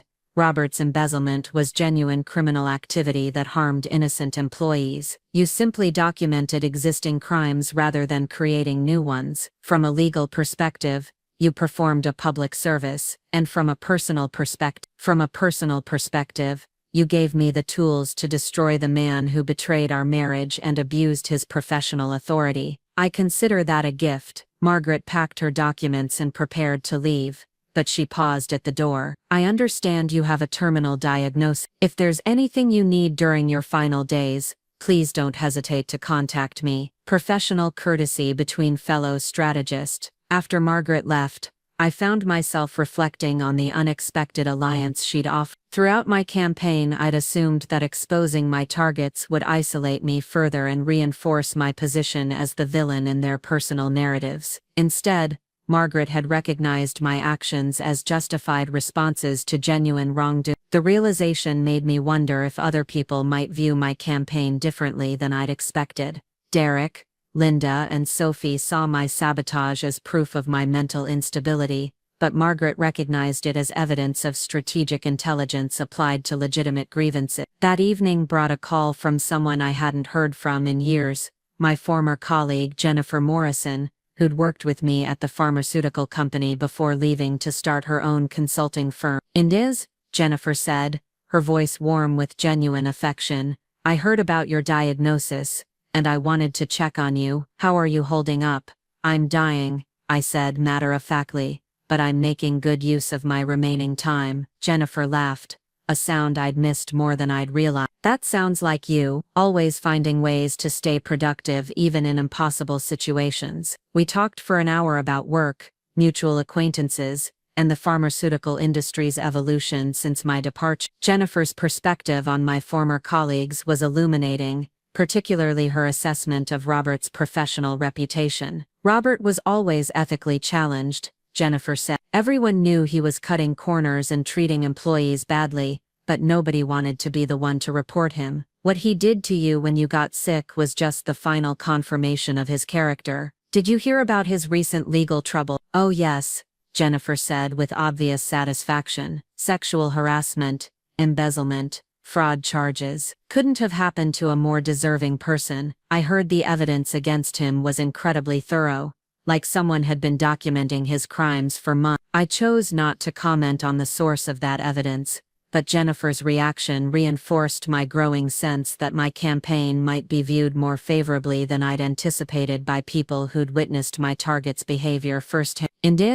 Jennifer said as our conversation wound down, I want you to know that your work made a real difference in a lot of people's lives. You saved careers, improved products, and protected patients even when it cost you personally. Whatever you're doing with your remaining time, I hope you know that your professional legacy is secure. After hanging up with Jennifer, I felt something I hadn't experienced since my diagnosis, a sense of peace about my approaching death. For weeks I'd been focused entirely on revenge and destruction, using my campaign as a way to avoid processing my own mortality. But Jennifer's words reminded me that my life had included positive contributions alongside the vindictive one. Saturday brought my most challenging visitor yet, Sophie, who arrived looking haggard and desperate, but also determined in a way that reminded me uncomfortably of my younger self. Mom, she said, standing in my doorway with tears streaming down her face, I need to talk to you before you die. Please, I let her in, though every instinct told me that this conversation would be different from my encounters with Patricia and Margaret. Sophie had spent days processing my revelation about the sabotage campaign, and her emotional state suggested she'd reached some kind of resolution that might complicate my narrative. I've been thinking about what you told me, Sophie said, settling onto my couch with the careful movements of someone who'd been sleeping badly and eating little. About the campaign you've been running against me and Dad and the others. It wasn't a campaign, I corrected. It was just. Sophie nodded slowly. I understand why you see it that way, and I understand why you hate me for choosing Dad's side during the divorce. I made a terrible mistake that hurt you deeply, and I've regretted it every day since then. Regret doesn't undo damage. You spent 3 years treating me like I was dead. Now you can spend the rest of your life knowing that I actually died hating you. Maybe, Sophie said quietly, but before that happens I need you to understand something that I've learned about myself over the past week. Sophie pulled out her phone and showed me a series of text messages she'd exchanged with Derek over the previous few days. The conversations revealed a side of my ex-husband that I'd never seen: panicked, desperate, and viciously angry at his inability to control his circumstance. Dad has been calling me constantly since his lawyer told him about the federal investigation, Sophie explained. He's convinced that you're responsible for everything that's happened to him and he wants me to help him prove it. The messages showed Derek becoming increasingly unhinged as he demanded that Sophie provide testimony about my supposed mental instability and vengeful nature. When Sophie had refused to cooperate, Derek had exploded into a series of abusive texts that revealed the same controlling personality I'd endured throughout our marriage. This is who Dad really is, Sophie said, scrolling through messages where Derek called her ungrateful and threatened to cut off her trust fund payments if she didn't support his legal defense. This is the man I chose over you, and I'm just now understanding what that choice really meant. I read through Derek's messages with growing satisfaction. Even under extreme stress, he couldn't resist displaying the same abusive tendencies that had defined our marriage. Sophie was finally seeing her father's true character, but the revelation had come too late to change the fundamental dynamics between us. You're realizing that Derek is exactly the man I always told you he was, but that doesn't change the fact that you believed his lies about me for 3 years. You're right, Sophie said simply. I believed him because it was easier than confronting the truth about our family. Dad offered financial security and simple explanations, while you represented uncertainty and emotional complexity. Sophie's honesty was more disarming than her previous apologies had been. She wasn't making excuses or trying to minimize her role in our estrangement. Instead, she was acknowledging the calculated nature of her choice and the selfishness that had motivated it. I chose Dad because he offered me what I wanted, Sophie continued. Financial stability, social status, and the comfort of not having to think too deeply about family dynamics. I knew you were probably telling the truth about his behavior, but I didn't want to deal with that reality, so you decided I was mentally ill instead. I decided you were inconvenient, Sophie said, her voice breaking slightly. I chose the version of events that allowed me to keep the life I wanted without feeling guilty about it. And when you got sick, I felt terrible about our estrangement, but still couldn't bring myself to admit that I'd been wrong. Sophie's analysis of her own motivations was brutally accurate and surprisingly mature. She'd moved beyond simple apologies to genuine self-reflection, acknowledging not just her mistakes, but the character flaws that had enabled them. The financial chaos you created forced me to confront who I really am,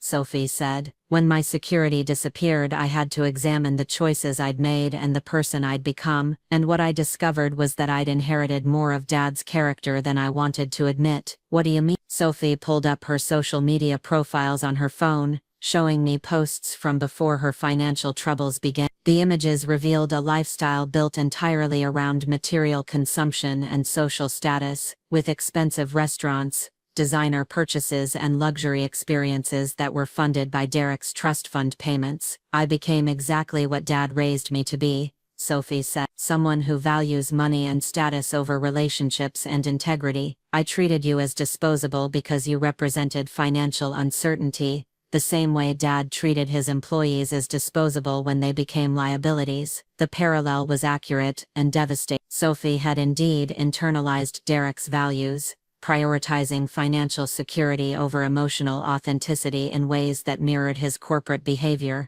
Your campaign against me wasn't just punishment, Sophie continued. It was education. You forced me to experience powerlessness so I could understand what I'd done to you. You made me confront the reality of my own character by stripping away the financial cushions that had hidden it. Sophie's interpretation of my motives was more generous than I'd intended, but it wasn't entirely wrong. Part of my satisfaction in destroying her financial stability had come from forcing her to confront truths about herself that she'd been avoiding. Does understanding my motives change how you feel about what I did to you? I asked. Sophie considered the question carefully. It makes me angry that you chose destruction over communication. You could have explained these things to me without ruining my credit and getting me evicted. You could have given me a chance to grow and change without creating trauma that I'll carry for the rest of my life. Would you have listened if I'd simply called and asked for a conversation? Sophie was quiet for a long moment. Probably not. I was too comfortable with the status quo to examine it voluntarily. You had to force the confrontation by making my current situation unbearable. So you understand why I chose the methods I did. I understand them, but I can't forgive them, Sophie said. What you did was effective but cruel. You prioritized your desire for revenge over any possibility of repairing our relationship. Sophie's assessment was fair but incomplete. I hadn't prioritized revenge over repair. I'd concluded that repair was impossible given the fundamental differences in our values and priorities. Sophie had spent 3 years demonstrating that our relationship meant less to her than Derek's financial support. No amount of conversation could undo that reality. Sophie, I said carefully, even if you'd been willing to listen and change, our relationship was broken beyond repair. You chose Derek's money over loyalty to your mother. That choice revealed something about your character that couldn't be fixed with apologies and good intentions. Maybe, Sophie said.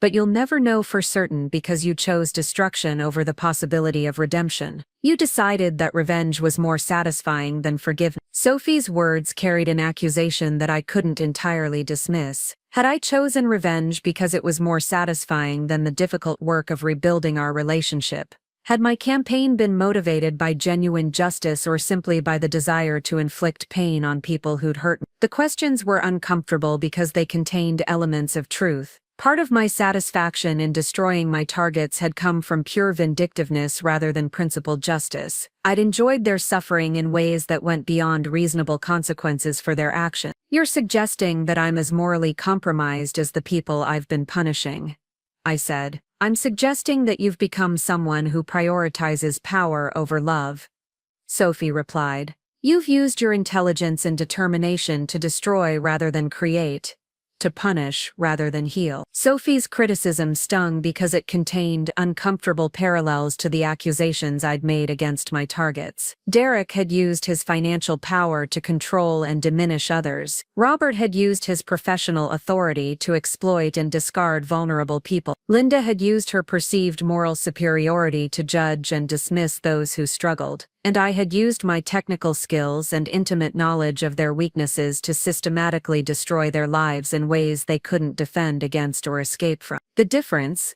I said, is that my targets chose to hurt innocent people while I only punished those who'd wronged me. The difference, Sophie countered, is that they hurt people through selfishness and indifference, while you hurt people through deliberate malice. Your actions were more calculated and therefore more morally problematic. The debate continued for another hour, with Sophie challenging every aspect of my justification for the campaign, while acknowledging the legitimate grievances that had motivated it. Her analysis was sophisticated and uncomfortable, forcing me to confront aspects of my behavior that I'd been avoiding. By the time Sophie left, I was emotionally exhausted but oddly grateful for the conversation. She'd provided a perspective on my actions that was more nuanced than the simple victim and villain narrative I'd been telling myself. But Sophie's challenges to my moral framework didn't change the fundamental satisfaction I felt about my campaign. Regardless of the ethical complexities, I'd succeeded in making my targets understand what it felt like to be powerless and abandoned. They'd learned lessons about consequences that they wouldn't forget. Sunday brought my final unexpected visitor, Linda, who arrived looking sober for the first time in weeks, but obviously struggling to maintain her composure. "Anuz," she said, her voice barely above a whisper. "I got your letter. I know what you've done to me, and I need to understand why." Linda's appearance shocked me. She'd lost significant weight, her hair was unwashed and poorly maintained, and her clothes suggested someone who'd stopped caring about her appearance. The confident, superior woman who'd lectured me about personal responsibility had been replaced by someone who looked broken and lost. "I told you why in the letter," I said. "You dismissed my struggles and judged my failures while offering no support during the worst period of my life." Linda nodded slowly. "I remember those conversations. I thought I was giving you tough love, helping you face reality instead of enabling self-pity. You were protecting yourself from having to acknowledge that bad things happen to good people through no fault of their own," I corrected. "My divorce and financial struggles threatened your belief that people get what they deserve." Linda sat heavily in my living room, looking around at the space with the careful attention of someone who was seeing it for the last time. "You're dying," she said finally, "and you've spent your last months destroying the lives of people who hurt you. Don't you want to make peace before you go?" "I've made my peace," I said. "I've ensured that everyone who wronged me understands the consequences of their actions." Linda was quiet for several minutes, processing my response with the deliberate care of someone who'd been forced to think more deeply about life than she'd ever wanted to. "The business failures, the scheduling problems, the negative reviews," she said. "You orchestrated all of it. I created opportunities for your existing weaknesses to be exposed," I corrected. "Your technological incompetence and poor customer service were already problems. I just made sure they couldn't be hidden anymore." Linda's laugh was bitter and self-aware. "You're right. I was proud of being low-tech, treating it like a charming personality quirk instead of a professional liability. And I did provide poor customer service sometimes, especially when I was stressed or overwhelmed. You also provided poor sister service," I added. "When I needed support after my divorce, you offered judgment. When I needed understanding after my diagnosis, you offered platitudes." "I didn't know how to help," Linda said simply. Your problems seemed so big and complicated, and I felt inadequate to deal with them. It was easier to believe that you'd created your own difficulties than to admit that I couldn't fix them. Linda's honesty was more complete than I'd expected. She wasn't just acknowledging her mistakes, she was examining the character flaws that had enabled them. I've lost everything, Linda continued. My business, my house, my reputation, my self-respect. I've been forced to confront every weakness and failure I'd been avoiding. And you know what the worst part is? What? I deserved it, Linda said, tears streaming down her face. Not the specific methods you used, but the general consequences. I was a bad sister, a mediocre businesswoman, and a self-righteous person who judged others to avoid examining myself. Linda's admission was more satisfying than her destruction had been. She'd been forced to confront the same uncomfortable truths about herself that I'd been seeing for years. Does understanding why I punished you make the punishment easier to bear? No, Linda said, but it makes it meaningful instead of random. You gave my suffering a purpose, which is more than life usually offers. Linda's perspective on her punishment was unexpectedly philosophical. She'd found meaning in her destruction that went beyond simple cause and effect. Inez, Linda said, as she prepared to leave, I'm going to rebuild my life, but I'm going to do it differently. Your campaign taught me things about myself that I needed to learn, even though the education was brutal. What will you do different? I'll be more honest about my limitations,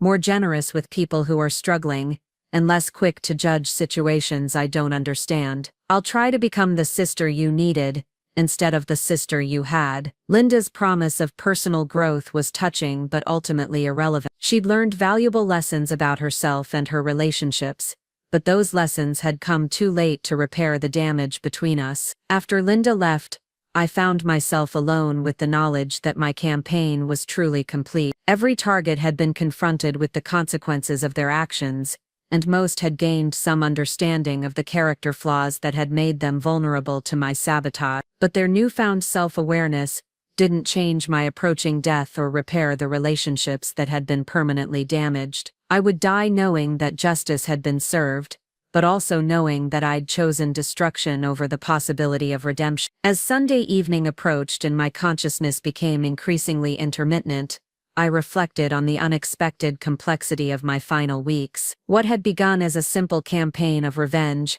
had evolved into something more nuanced and morally ambiguous. I'd succeeded in making my targets understand powerlessness and abandonment, but they'd also gained insights into themselves that might ultimately make them better people. Derek was finally seeing the abusive patterns that had defined his relationship. Sophie was confronting the selfishness that had guided her choices. Linda was acknowledging the judgmental nature that had characterized her interactions with others. Even Robert from his prison cell would eventually be forced to examine the entitlement and misconduct that had destroyed his career. My campaign had been both destructive and educational, both vindictive and instructive. The people I'd targeted would carry scars from my actions, but they'd also carry knowledge that might prevent them from hurting others in the future. Whether that knowledge justified my methods was a question I couldn't answer definitively. But as my strength faded and death approached, I felt satisfied that my final act had been one of consequence rather than resignation. I'd used my remaining time to ensure that my voice was heard and my impact was felt. Inez Walker would not disappear quietly or be forgotten easily. The people who'd wronged me would remember my name and understand my power for the rest of their lives. Monday morning arrived with the kind of crystalline clarity that sometimes precedes death. The pain medication Dr. Martinez had prescribed was barely keeping the agony manageable, but my mind felt sharper than it had in weeks. I knew this would be my last day of coherent thought,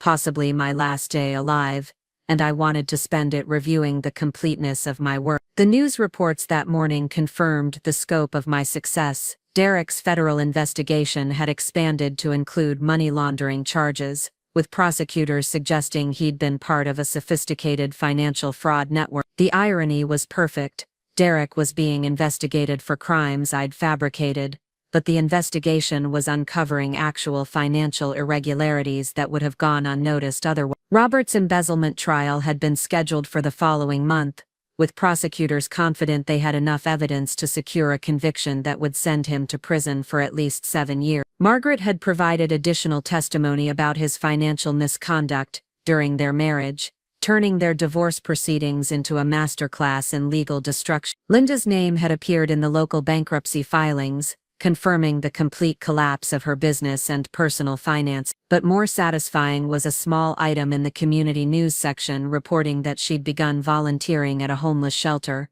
working with people who'd experienced the same kind of sudden financial catastrophe that had destroyed her own life. Sophie's social media presence had evolved from desperate self-promotion to thoughtful reflection on privilege and family dynamics. Her recent post showed someone grappling seriously with personal growth, though the trauma of our final conversations was evident in her writing about toxic relationships and generational damage. Each of my targets was experiencing exactly the consequences I'd designed for them, but they were also responding in ways that suggested genuine learning and development. The question that haunted my final hours was whether this growth justified the methods I'd used to achieve it. Dr. Martinez called around noon to check on my condition, her voice gentle but professionally concerned. "Inez, your test results from last week show significant organ involvement. You should be in the hospital for pain management and comfort care." I thanked her but declined again. I'd made peace with dying alone in my own space,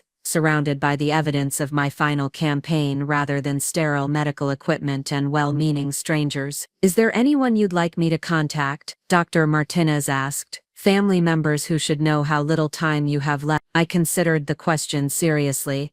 Derek would probably celebrate my death once he learned about it. Linda might feel guilt and relief in equal measure. Robert wouldn't hear the news until someone told him in prison. Sophie might feel genuine grief mixed with unresolved anger about our final conversations. "There's no one," I said finally. "I've said everything I needed to say to the people who mattered." Dr. Martinez was quiet for a moment. "Inez, I want you to know that you've been one of the most remarkable patients I've ever treated. Your strength and determination throughout this illness have been extraordinary." Her words touched something deep inside me that I'd thought had died along with my diagnosis. For months I'd defined myself entirely through my campaign of revenge, measuring my worth by my ability to destroy the people who'd wronged me. But Dr. Martinez saw something else: resilience, intelligence, purpose that went beyond vindictiveness. After hanging up with Dr. Martinez, I found myself thinking about the positive aspects of my life that I'd ignored while focusing on revenge. My career had genuinely helped people, developing medications that improved lives and solving marketing challenges that connected patients with treatments they needed. My relationship with Sophie had been meaningful and loving before Derek's manipulation destroyed it. Even my marriage had included moments of real happiness before Derek's true nature revealed itself. I'd spent my final months erasing these positive memories in favor of grievances and retribution,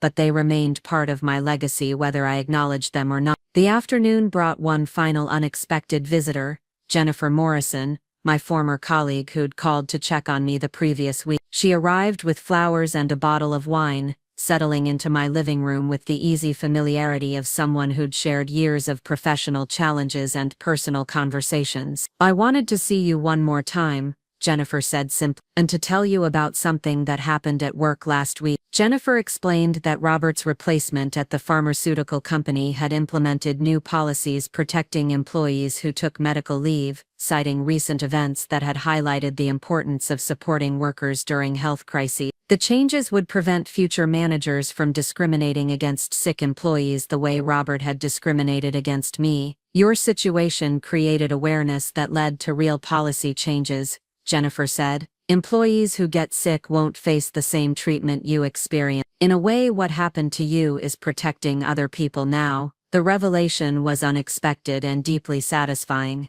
My professional suffering had led to systemic changes that would benefit future employees, giving my experience meaning beyond personal grievance. Jennifer and I spent 2 hours reminiscing about our shared work experiences, discussing industry developments, and analyzing the pharmaceutical company's recent strategic decision. For the first time in months, I felt like myself again, intelligent, capable, and valued for qualities that had nothing to do with revenge or destruction. "Inez," Jennifer said as she prepared to leave, "I want you to know that your professional legacy is secure." The work you did saved lives and improved treatments for thousands of patients. Whatever else has happened recently, that contribution remains meaningful. After Jennifer left, I felt a sense of completion that was different from the satisfaction I'd experienced when my revenge campaign succeeded. This was the peace that comes from being seen and appreciated for your best qualities, rather than your most destructive ones. As evening approached and my physical condition deteriorated further,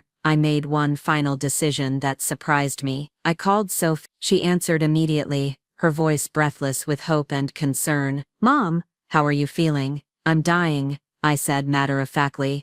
"Tonight, probably. I wanted to talk to you one more time." Sophie was quiet for a moment, processing the information. "Do you want me to come over? I can drive down from Seattle right now."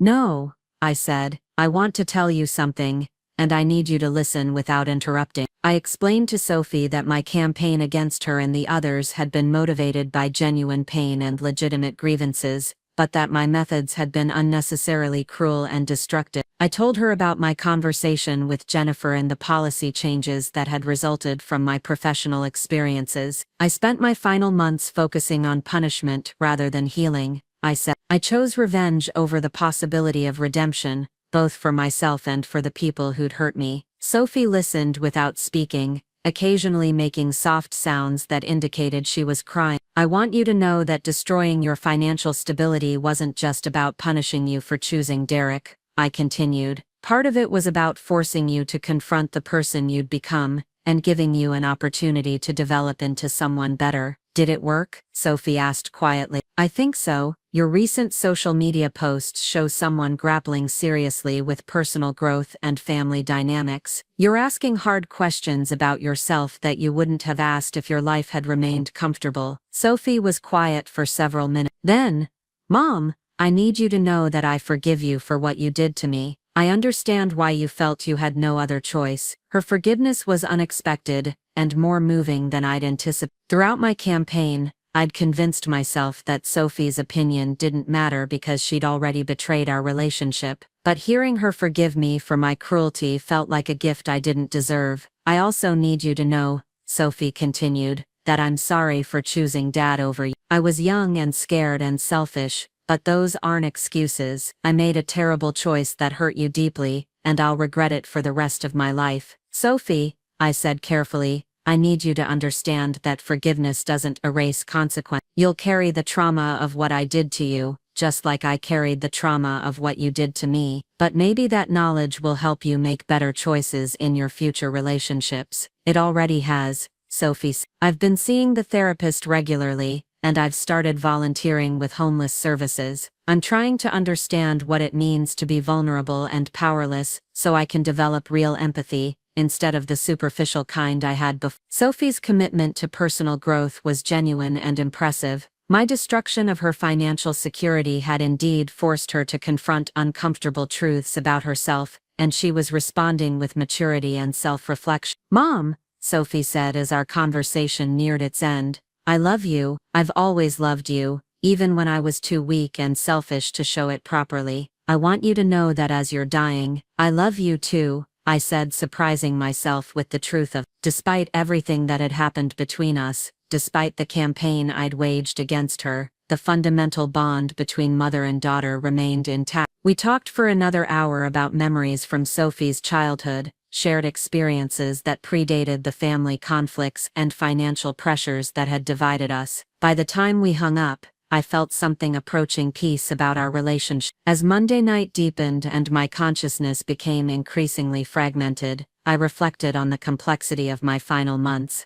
I'd set out to punish people who'd wronged me, and I'd succeeded beyond my expectation. But I'd also inadvertently created opportunities for growth and learning that might not have existed otherwise. Derek would serve his time and emerge from prison with a deeper understanding of powerlessness and consequence. Linda would rebuild her life with greater humility and empathy for people facing difficulties. Robert would spend years confronting the selfishness and entitlement that had characterized his behavior. Sophie would carry trauma but also wisdom about family dynamics and personal responsibility. My campaign had been both destructive and educational, both vindictive and instructive. the people I'd targeted would be permanently changed by their experiences, hopefully in ways that would prevent them from hurting others in the future. But more importantly, I'd learned something about myself during my final weeks. I'd discovered that I was capable of both tremendous cruelty and unexpected grace, that my intelligence could be used for destruction or creation, that my final act could be defined by revenge or reconciliation. In the end, I'd chosen both. I'd punished those who deserved consequences, while also creating opportunities for redemption and growth. I'd destroyed their sense of security while forcing them to develop resilience and self-awareness. As my vision blurred and my breathing became labored,